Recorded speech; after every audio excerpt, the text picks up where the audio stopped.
kunebantu emhlabeni la kunebantu khona inkinga ziningi but kumele wena wathi indzawo yakho kumele usathi istory sakho haleluya bangcwele ngoba kuningi lebutovela endleleni yokukholwa but wena mawumethemba uNkulunkulu uyohlala umile njalo ngoba angeke kwenteke uhambe kule ndlela kungabi neDVV ma test abakhona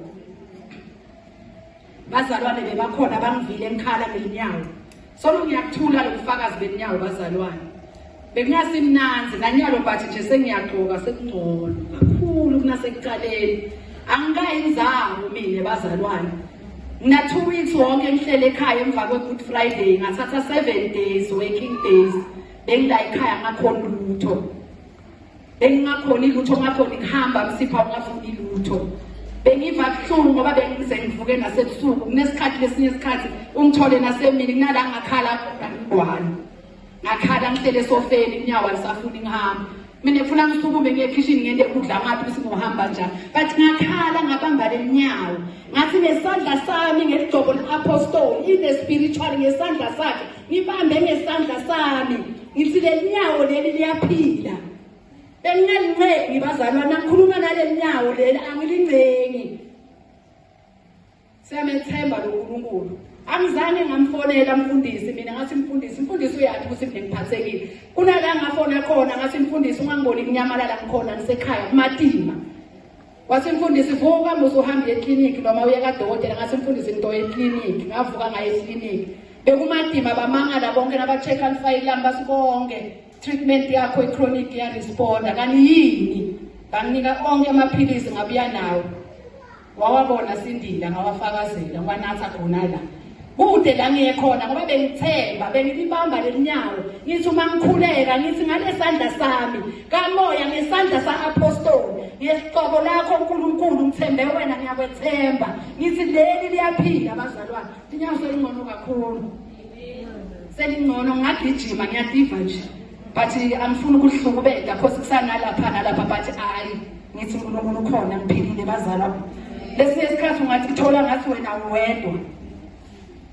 ngoba sathane makafikile ministara empilweni yakho noma enhlizweni yakho uthi bona ngathi wena uwedwa athi akekho uwedwana bakushiyile ihlobo bakushiyile bangani uwedwana nawe bese uyavuka ekuseni uzavele mina vele ngiyinsanzane kuthi insanzane mawuKristu Jesu ayikho insanzane mawuhleli kuNkulunkulu but wena ufuna wathi istory sakho haleluya bangcwele bengithi ebusuku lesinye isikhathi ngithi cha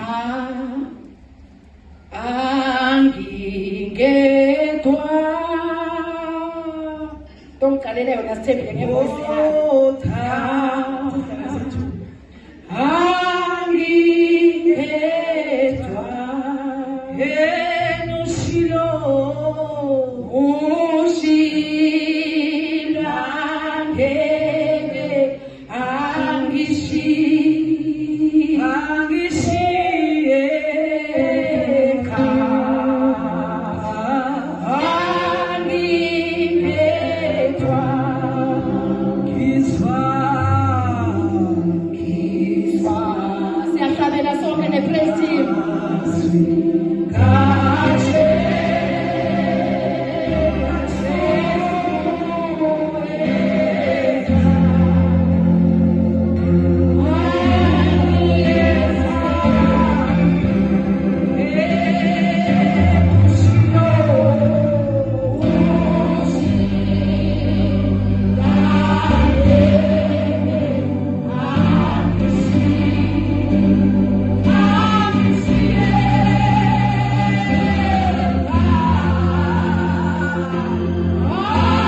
singavuma ungakhohlwa ukuthi ukhona uJesu.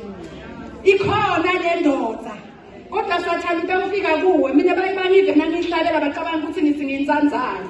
Ngisuka ngasho ukuthi ngiyinzanzana ngithi cha Jesu angeke umshiye. Ngiyakade ukuthi noma sekunje kodwa ikhona nginomhlobo onguJesu. Ebazalwane mina ngiphilile ngimela. Shoda nethi kancane bathi ngiphilile. Ngihleli la esitulweni angenzanga. Haleluya bangcwele. Yawushintsha sibusise nawe. Mawuva kumadima uthi cha angisingedwa mina.